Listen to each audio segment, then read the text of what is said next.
정영택 목사의 쉐마 바이블입니다. 오늘은 로마서 7장 8절에서 13절 말씀을 보겠습니다. 그러나 죄가 기회를 타서 계명으로 말미암아 내 속에서 온갖 탐심을 이루었나니 이는 율법이 없으면 죄가 죽은 것입니다. 전에 율법을 깨닫지 못했을 때에는 내가 살았더니 계명이 이름에 죄는 살아나고 나는 죽었도다. 생명에 이르게 할 그 계명이 내게 대하여 도리어 사망에 이르게 하는 것이 되었도다. 죄가 기회를 타서 계명으로 말미암아 나를 속이고 그것으로 나를 죽였는지라. 이로보건대 율법은 거룩하고 계명도 거룩하고 의로우며 선하도다. 그런즉 선한 것이 내게 사망이 되었느냐? 그럴 수 없느니라.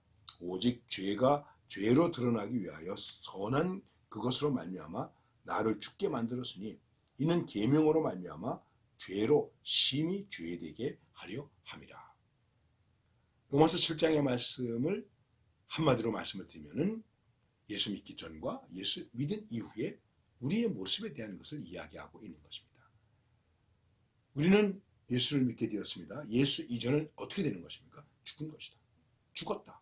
이거를 죄에 대하여 죽었다. 죄에 대하여 죽었다는 말은 육신에 대하여 죽었다. 세상에 대하여 죽었다. 악에 대하여 죽었다.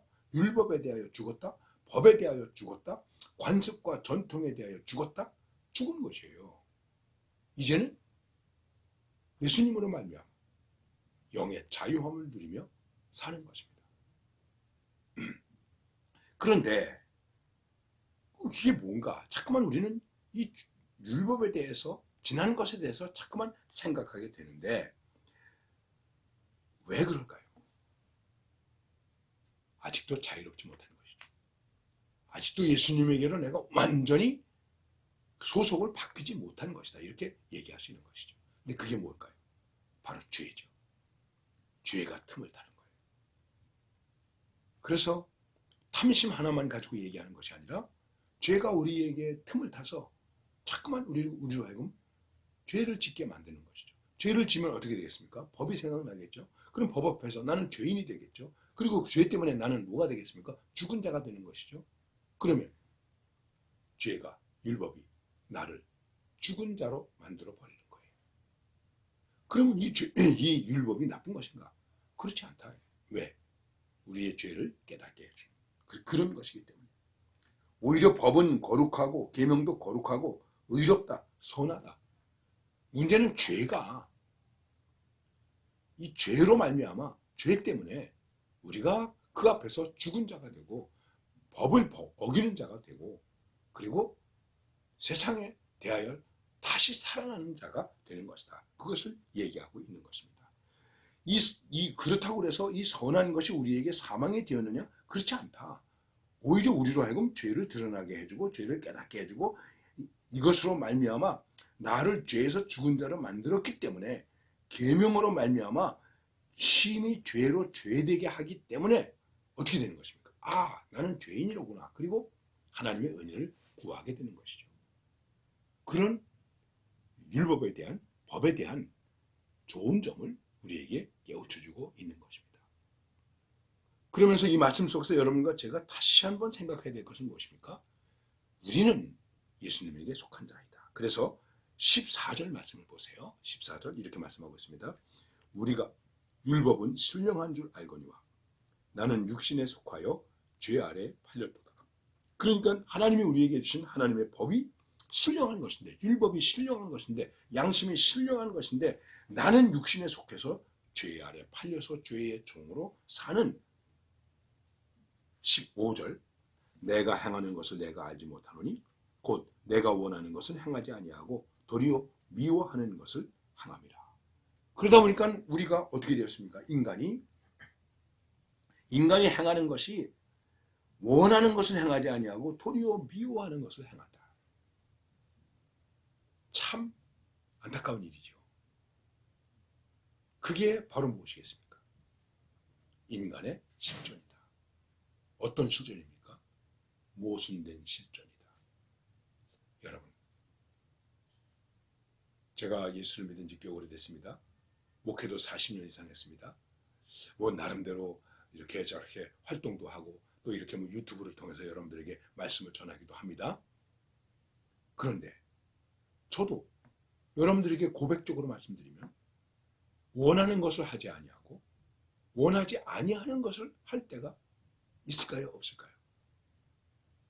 있습니다. 그게 뭘까요? 그거는 좀 말씀드리기 곤란하죠. 누구나 그런 것이죠. 원하는 것은 하지 아니하고 원하지 아니하는 것을 행하는 모순이 우리에게 있는데 그게 바로 뭐겠습니까? 그 죄예요. 죄성이에요. 제가 좀 젊었을 때 일입니다. 제게 삼촌이 계셨어요. 근데 하루는 아침에 삼촌께서 저한테 이렇게 말씀하시는 거예요. 영태가 너 돈 좀 있니? 제가 돈이 조금 있었어요. 그런데 제가 그날 또 쓸 일도 있고 그래서 왜요? 돈 있으면 좀 얼마만 좀 나 꿔줘라. 그런데 제가 꿔주기 싫었어요. 그래서 없는데요? 꿔줄 만한 돈이 없습니다. 그리고 돈을 안 꿔드렸습니다. 사실은 드려야 되는데 안 드린 거예요. 원하는 것을 안 하고 원치 아니하는 것을 내가 한 거예요. 그리고 그날 나가다가 버스를 타는데 버스가 아주 복잡했거든요. 버스에서 내려서 봤는데 그만 주머니에 있던 돈이 소매치기한테 그땐 쓰리라고 그랬죠. 스틸을 당한 거였어요. 그럼 제가 이럴 줄 알았으면 삼촌한테 돈을 들여서 인심이나 얻었을 걸 이렇게 생각했어요. 아주 그냥 우스운 예를 제가 말씀드리는 것인데 사람이 누구든지 자기가 원하는 것이 있는데 원하는 것은 하지 않고 원하지 아니하는 것을 한다. 이런 모순을 우리가 가지고 있다. 모순된 실존이다. 그 얘기입니다. 내가 예수를 믿는데 예수님에 대하여 사는 자인데 아직도 자꾸만 죄의 종으로 사는 그런 모순이 그런 약함이 우리에게 있다. 그렇습니다. 그래서 더욱더 우리는 주님을 의지해야 되는 것입니다. 오늘도 우리가 살아가는 삶의 순간순간 고비고비마다 많은 모순된 일이 부딪힐 것입니다. 그때마다 어떻게 될까요? 내가 원하는 선을 행해야 된다 하는 것이죠. 바로 이렇게 그리스도인은 사는 것입니다.